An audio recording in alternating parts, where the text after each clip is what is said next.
installation for the Windows XP stimulus presentation computers for the NAPLS3 sites.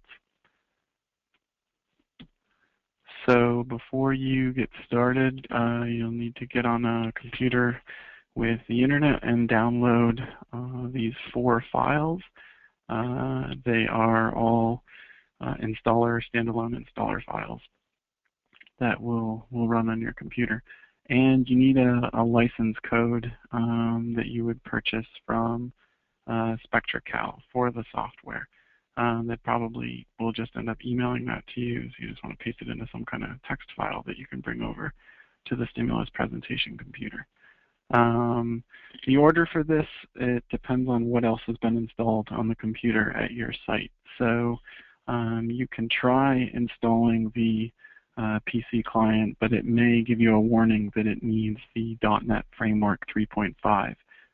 So that's why you would have downloaded that. So if it gives you that warning, then install the .NET Framework 3.5. After that's done, you can install the PC client software. Likewise, for installing the Calman for Business, you may get an error that it wants the .NET 4.0 framework to be installed. So that's why you downloaded that one, so you can install that framework and finally install the Calman for Business software.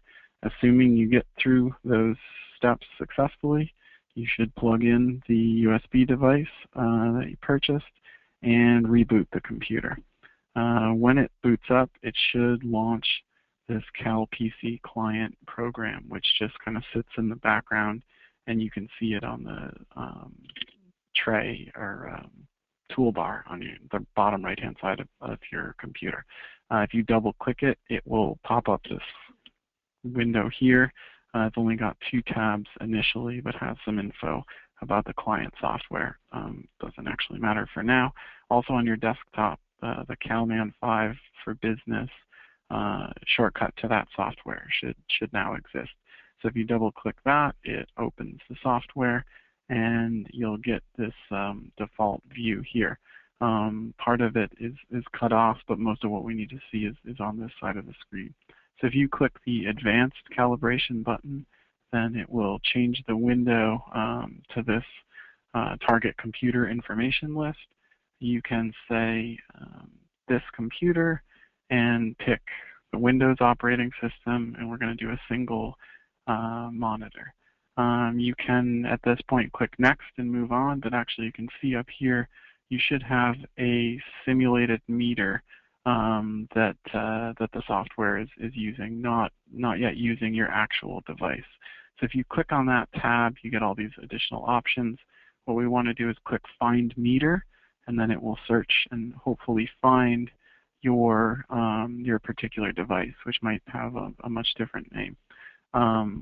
Assuming it's found that, we can move on to the next step. If it hasn't, I'll talk a little bit more about that in just a second.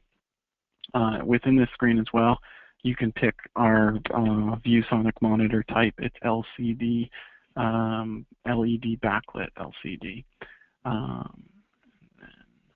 Right, so now we want to just double check that the Calman 5 software that we were just looking at and the PC client program are communicating. So to do that, this is the left side of the screen that we were just looking at before.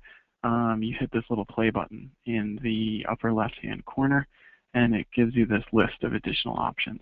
If you double-click the meter setup, you'll get this screen that's giving you this warning about the devices being connected. So, shocker, you're going to click Client Connect, and then it's going to pop up another window.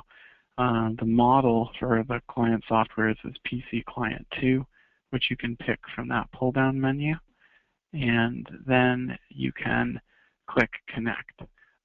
If it gives you errors or has trouble doing that, you might have to change this IP address, but hopefully it connects successfully.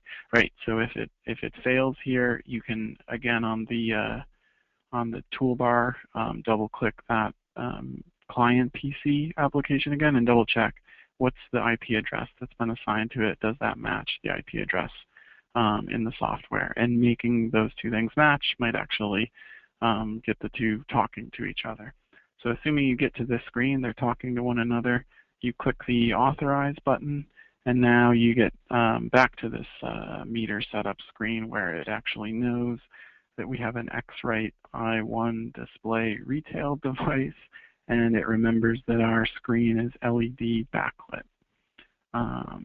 And now we can quit that application. You don't need to save anything, and reopen just by double-clicking the PC client application. So you double-click it, and now you get this screen. It's a little different from before. It's got all these different tabs. You want to click the Hardware tab, and under that tab, we have some different profiles for the monitor. If you click this pull-down menu, there's a standard mode, I think daytime mode and nighttime mode. So all we want to do is you can click this, select the daytime mode, delete it, click it again, pick the nighttime mode and delete it. So now we only have one profile, the standard mode, that we're going to modify for Naples.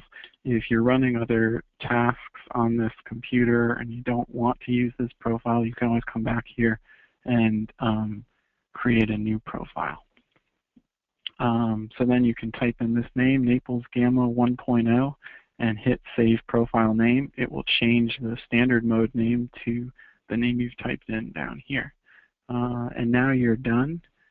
Thanks for listening.